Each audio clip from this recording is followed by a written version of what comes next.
নমস্কার, সবাইকে স্বাগত। ছোট থেকে শুনে আসা, দেখে আসা, খটকা লেগে যাওয়ার মতো কিছু ঘটনা আমাদের প্রায় মনে সারা জায়গায়। তেমনই একটা বিষয় নিয়ে আজ আলোচনা করছি। মানুষ গরিব কেন আর ধনী কেন? এই শ্রেণী বিভাজন অর্থের দিক থেকে কেন? এরকম ভাবনা হয়তো অনেকের হাসি পাবে। তো তার একটা চক্র কাজ করছে। আপনি বলতে পারেন কোনো ষড়যন্ত্র, এবং বহু পূর্ব পরিকল্পিত ষড়যন্ত্র।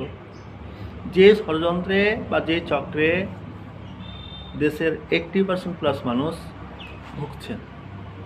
এখান থেকে বেরোনোর কি উপায় আছে? মানুষ কি বেরোচ্ছে না? হ্যাঁ, বেরোচ্ছে। তো আলোচনা করি আগে সেটাই, চক্রটা কি। আপনি ধরুন কোনো গরিব পরিবারের সদস্য তার ছেলে মেয়েকে, কারণ নিজে সে অর্থের অভাবে ভুগছে, খেতে পায় না ঠিকমতো, অন্যের কাজ করতে হয়, দাদন যেতে হয়, পরিযায়ী শ্রমিক হয়ে ছুটে বেড়াতে হয়। তো তার ছেলে মেয়েকে কখনোই অনেক টাকা খরচ করে উচ্চশিক্ষিত করে তোলার জন্য ভালো বা নামি দামি স্কুলে, শিক্ষা প্রতিষ্ঠানে ভর্তি করতে পারবে না। মানে সে মোটামুটি শিক্ষিত বা ওই 8-10 ক্লাস পড়েছে, তার ছেলেকেও তার ইচ্ছে অনুযায়ী পড়াতে পারবে না, কারণ তার কাছে অর্থ নেই। অর্থ না থাকলে নামি দামি স্কুলে পড়াবে কী করে? তো সে তার ছেলেকে বা মেয়েকে উচ্চশিক্ষায় শিক্ষিত করে গড়ে তোলার জন্য নামি দামি স্কুলে ভর্তি করতে পারল না, ফলে সময় উপযোগী শিক্ষায় শিক্ষিত করতে পারল না। যদি সে সময় উপযোগী শিক্ষায় শিক্ষিত করে গড়ে তুলতে না পারে, তো সে দেশের নামি দামি সরকারি বা বেসরকারি চাকরিতে অংশ নিতে পারবে না, যুক্ত হতে পারবে না। তার ছেলেটা বা মেয়েটা যখন কোনো সরকারি বা বেসরকারি কাজে যুক্ত হতে পারলো না, চাকরি পেলো না, বা কোনো বড় ব্যবসায় অংশ নিতে পারলো না, কারণ ব্যবসায় অংশ নিতে পারবে না, কারণ তার কাছে টাকাই নেই। টাকার ব্যবস্থা করলে তো টাকা লাগবে। আর ফার্স্ট জেনারেশন বা সেকেন্ড জেনারেশনের প্রথম এবং প্রধান মাধ্যম মধ্যবিত্ত পৌঁছানোর জন্য সেটা হচ্ছে অর্থ, আর মাধ্যম হচ্ছে চাকরি। সে শিক্ষা পেল না, ফলে চাকরি পেল না। তার ছেলে মেয়ে, অর্থাৎ যে বাবাটা তার ছেলেকে পারল না মানুষ করতে, তার ছেলে মেয়েকে সে একই সিস্টেমে ভালো নামি দামি স্কুলে ভর্তি করতে পারবে না, পড়াতে পারবে না, কারণ তার কাছে অর্থ নেই। সেও তার বাবার মতোই পরিযায়ী শ্রমিক হয়ে কখনো অন্যের কাজ করে, কখনো জমি ভাগে নিয়ে কোনো রকমের দিন যাপন করেছে। তার ছেলেও সেই সেম কন্ডিশন থাকবে। অর্থাৎ একটা চক্রের মতো দারিদ্রতা ঘুরতেই থাকছে তার পরিবারে, প্রজন্মের পর প্রজন্ম ধরে। দাদু তার ছেলেকে পারল না মানুষ করতে, তার ছেলেকে পারল না, তার ছেলেকেও পারবে না। অর্থাৎ চক্রের আকারে এই যে গরিবের এই দারিদ্রতা ঘুরতে থাকছে। এখন কোশ্চেন হচ্ছে, তবে কি এই দারিদ্র থেকে বেরোনোর উপায় নেই? হ্যাঁ, উপায় তো আছে, বেরোচ্ছে তো, তবে সামান্য কয়েক শতাংশ। যদি ধরুন একটা গ্রামে 100টা পরিবার থাকে, তো 2-4জন চাকরি পাচ্ছে, সেই সমাজের সঙ্গে, অর্থের সঙ্গে খুব লড়াই করে টিকে থাকছে। কিন্তু এই শতাংশে যারা জয়ী হচ্ছে, যারা নিজেদেরকে ওই দারিদ্র সীমার উপর থেকে উঠে আসতে পারছে, তারা তো আর গ্রামে থাকছে না, তারা তো আবার চলে যাচ্ছে শহরমুখী হয়েছে। কারণ তারা দেখছে গ্রামে থেকে তো নিজেদের ছেলে মেয়ের মানুষ করতে সম্ভব হবে না। তারা নিজের ভবিষ্যৎ, নিজের পরিবার নিয়ে শহরমুখী হচ্ছে। গ্রামে আবার 90% মানুষ, 95% বা তারও বেশি মানুষ পড়ে থাকছে। তারা তো সেই একই লেভেলে, একই মহল্লায়, একই সমাজে, একই আর্থিক অবস্থায় ওই দেখি পড়ে থাকছে। যেহেতু তাদের পাশে আশেপাশে স্বপ্ন দেখানোর কেউ থাকছে না, তো তাদের চেতনাও তাই, তারা শিখে গেছে যে আমাদের জীবন এভাবেই কাটাতে হবে। একটা দরিদ্র পরিবারের মানুষ যখন 4টা পাশে দরিদ্রই দেখবে, গরিবই দেখবে, তো সে জানে যে সেও গরিব, আমি গরিব। সেও শিখেনি, আমিও শিখেনি। সেও স্কুলে যায় না, আমিও যাই না। অর্থাৎ মাথা ব্যথা নেই। আমাদের জন্ম নিতে হয়েছে, মরব, চলে যাব। জন্মাতে হয়েছে, মরতে হবে। এবার উল্টো দিকে যদি দেখা যায়, ধনী পরিবারের মানুষেরা তাদের ছেলেমেয়েদের কোথায় পড়াচ্ছে? খুব নামি দামি স্কুলে, কলেজে, শিক্ষা প্রতিষ্ঠানে অনেক টাকা খরচ করে মানুষ করছে, সময় উপযোগী শিক্ষায় শিক্ষিত করে গড়ে তুলছে। তারা তার ছেলে মেয়েদের চাকরি, সরকারি হোক বা বেসরকারি হোক বা ব্যবসায়ী হোক, কোনো একটা জায়গায় খুব ভালো জায়গায় প্রতিষ্ঠিত করিয়ে দিচ্ছে। তার ছেলেরাও, অর্থাৎ তার ছেলের কাছে তো চাকরি থাকলে, ব্যবসা থাকলে তো পয়সা থাকবেই। সাধারণভাবে তার ছেলেমেয়েরাও তার ছেলেমেয়েদের সঠিক শিক্ষায় শিক্ষিত করে গড়ে তুলতে সম্ভবপর হচ্ছে। মানে এখানে আমার ধনীদের মধ্যে একটা চক্র চলছে। ধনীর ছেলে ধনী, ধনীর ছেলে ধনী, ধনীর ছেলে ধনী, আর তার মধ্যে অর্থ আছে। অর্থ থাকলে শিক্ষা আছে, স্বাস্থ্য আছে। কিন্তু গরিবের কি নেই? গরিবের অর্থ নেই, শিক্ষা নেই, স্বাস্থ্য নেই, কিছু নেই। তার সার্কেল আলাদা, ধনীর সার্কেল আলাদা। এইরকমই ভারতবর্ষে বহু জনজাতি রয়েছে।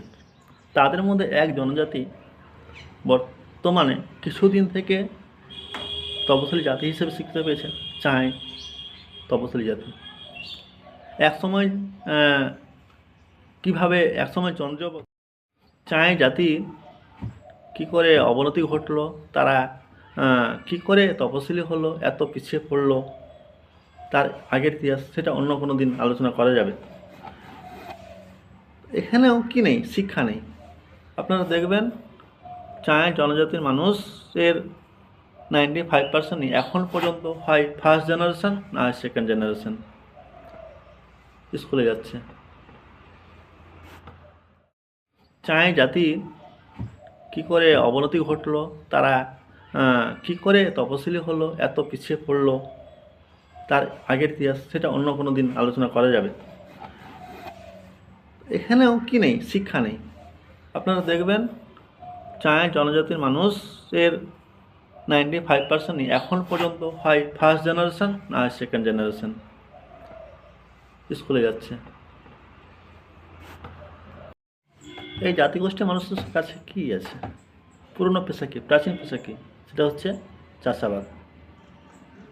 তারা পুরনো নদী বা খালের ধারে ধারে দেখবেন গ্রাম করে বসে রয়েছে, টিকে রয়েছে। যত দেখবেন চাই গোষ্ঠীর মানুষের গ্রাম কোনো না কোনো নদীর তীরে, কোনো না কোনো খালের ধারাবাহিকভাবে জীবনযাপন করে আসছে। পশুপালন এবং কৃষিকাজ তাদের প্রধান এবং বেঁচে থাকার জীবিকা বা পেশা। সেখানে কোনো রকমের খেয়ে পড়ে বাঁচলেই তারা সন্তুষ্ট। কিন্তু এমন কি ছিল কোনো একটা সময়? আমরা ইতিহাস পড়েছি, রাজা মানসিংহের আমলে এত যোদ্ধা, বলিষ্ঠ এবং নেতৃত্ব দানকারী গোষ্ঠী চাই, এদের সাহসিকতার জন্য হায়ার করা হয়েছে, নিয়ে আসা হয়েছে। যখন বঙ্গটাই অখণ্ড ছিল, উড়িষ্যা, পশ্চিমবঙ্গ, ত্রিপুরা, বাংলাদেশ, বিহারের কিছু অংশ, তাহলে সেই নেতৃত্ব, সেই পরিকাঠামো কোথায় গেল? কেন আজ পিছিয়ে? সেই প্রশ্নটা অনেকের ভাবাচ্ছে। কেন আমাদের নেতার অভাব? কি নেই? আজ এই জনগোষ্ঠী অন্যান্য জনগোষ্ঠীর মতো একে অপরকে সাহায্যের হাত বাড়িয়ে না দিয়ে নিজেরা নিজেদের সঙ্গে অশান্তিতে, কলহে ব্যস্ত কেন? এমন নয় যে এই জনগোষ্ঠীর মানুষের গতি নেই, শক্তি নেই, ক্ষমতা নেই, ইচ্ছা নেই, কিন্তু এদের দিক নির্দেশ করার আমার মনে হচ্ছে নেতার অভাব রয়েছে। দেখবেন মায়েরা ওই ধানের খই যখন ভাজে, দেখবেন ধানগুলো ওই মাটির, স্থানীয় ভাষায় ওই মাটির তা বলে, সেখানে ধান পড়লে খুব গতিতে ফুটতে থাকে। কেউ একদিকে ছুটে যায় না, ফুটে ধানগুলো ছুটে পালায় বাইরের দিকে, যে যেদিকে পারে সেদিকে পালায়, বাট ছুটে খুব গতিতে। আমাদের সমাজের মানুষরা তাই, সবাই ছুটছে এত গতিতে, কিন্তু কারো কোনো নির্দিষ্ট লক্ষ্য হয়তো জানে না, বা হয়তো জানার চেষ্টা করে না, বা হয়তো কোনো নেতৃত্ব দেওয়ার মতো নেতা নেই, নেতার অভাব হয়েছে। আমাদের কি উচিত নয়, সমাজের মানুষের কি উচিত নয়, আপনি রাজনীতি বলুন, অর্থনীতি বলুন বা শিক্ষানীতি বলুন, যে কোনো ক্ষেত্রে নেতৃত্ব দান করার মানুষের যারা সামনের দিকে এগিয়ে আসে তাদের উৎসাহিত করা, বা প্রত্যেকটা সমাজের প্রত্যেকটা পাড়ায় গ্রামে একে অপরের সহযোগিতা করে সবাই মিলে উন্নতর পথে এগিয়ে যাওয়া। এতে তো সমাজের কল্যাণ, কোনো একটা জাতির কল্যাণ, দেশের কল্যাণ। তো আমরা এখনও হয়তো ভাবতেই ভুলে গেছি বা ভাবতে পারি না। আসুন সবাই মিলে আমরা আবার অতীতকে মনে রেখে ভবিষ্যৎকে দেখে জেনে অগ্রগতি পথ বেছে নিই। এই ধারাবাহিক আলোচনার জন্য আপনারা সাপোর্ট করুন, কথা বলুন।